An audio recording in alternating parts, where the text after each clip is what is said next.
Elections 2019 on Manawatū People's Radio. Te reo irirangi o ngā tāngata o Manawatū. Let's talk rates first up. Where would you guys, if elected, like to see rates increases at? And if you propose schemes such as rates freezes on the over 65s, what spending would be pruned back to pay for this?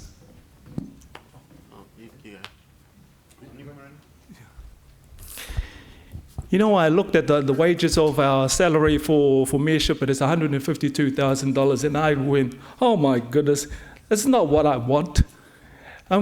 Because the reason being is I want to give 2/3 on an investment prospect, which meaning I'm introducing a new loyalty program. I understand that our council had a loyalty program started, but it didn't actually evaluate it, in other words. So it is the reason why I understand that when the Christchurch earthquake happened in 2011, 185 people died as a result of it. And then I said to myself, to the universe, and I said, look, what can I do to support? Because I'm a bricklayer.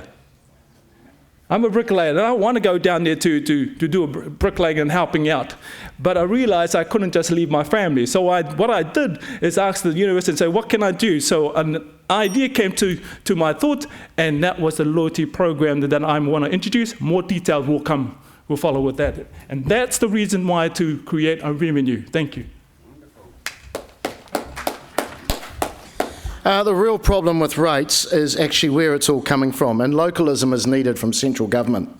Only 12% of the total tax and rates comes to local government. Yet we provide over 50% of services, whether it be roading, waters, reserves, sports, cultural, recreational facilities. The Productivity Commission has challenged the government independently that they must share more with local government.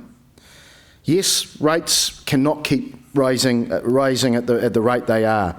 And it's one issue as a New Zealand mayor and with local government New Zealand that we are taking seriously with this debate with New Zealand government.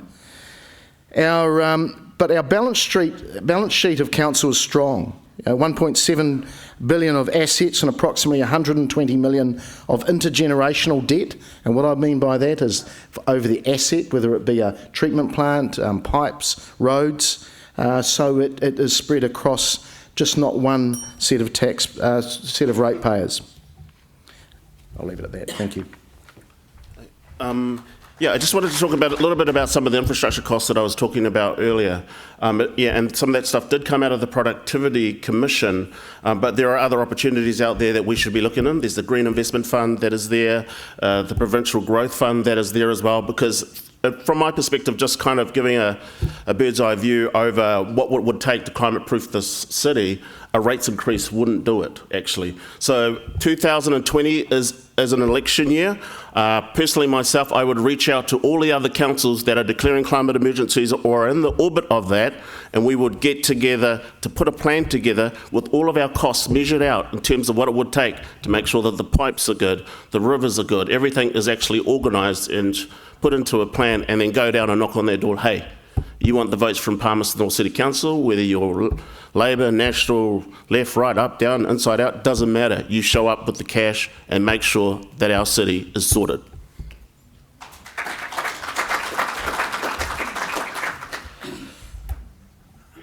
I mentioned earlier on about the Shand report. The Productivity Commission that's been mentioned is basically revisiting Shand. This is work that's been done already that should have been actually taken on board a long time ago. The idea of localism that's been mentioned as well, we need to be very careful about localism and what it means. It's about connecting with people. And I have to say that you people are what I would call outliers. You aren't representative of the community at large. The council needs to reconnect with the community in order to just be able to justify what it's spending and what it's doing. The council is very well managed financially, but in order to be able to sustain what it's doing, it needs to connect and to engage. So the council needs to have meaning to people's lives.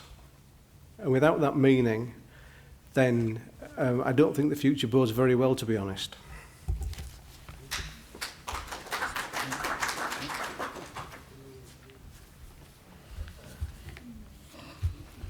Yeah, rate is very sensitive point. No one wants to hear about rates. But rates are lifeblood of our city, and they provide the revenue that allows the city both operate and involve. I feel the need to point out that not only are occasional increases in rate are inevitable, that the increases are required that allow the budget to keep the city running. I will not promise reduction in rates in order to gain votes, but instead, I will make sure everyone fully understands the reason that rates are needed and offer transparency and regarding how they are spent. I will also make sure that all citizens charge their rate in fair and equal manner. Thank you. Yeah, my concern is Horizon's regional rates, and that they've got no legal right to be doing that, and the corruption and criminal, lawlessness and what they're doing. There's no cows and sheep, well, there are a few. There's not a lot of sheep and cows. Most of you don't have sheep and cows on your property. It's illegal. You shouldn't be charged twice for one service. And what's the real concern is Grant Smith and what his relationships he's got. And like Horizons has got like $1 billion worth of assets that belong to the city, and also the LTSA have got a huge amounts of money. So there's huge amounts of money there that our city has got that for some reason Grant Smith's done deals with these people that stops you from getting the money. This is billions of dollars that this crook over here, this thief, that's what he is. Ask him for the audit. Ask him for the audits. Ask him for the documents. Where are they? How come they don't want to show you? There is no transparency. It's just total corruption and lawlessness. This is what happens throughout the world. Just a reminder to all of our candidates that referring to one person and blaming them on behalf of an organisation is not appropriate, and we will not put up with that.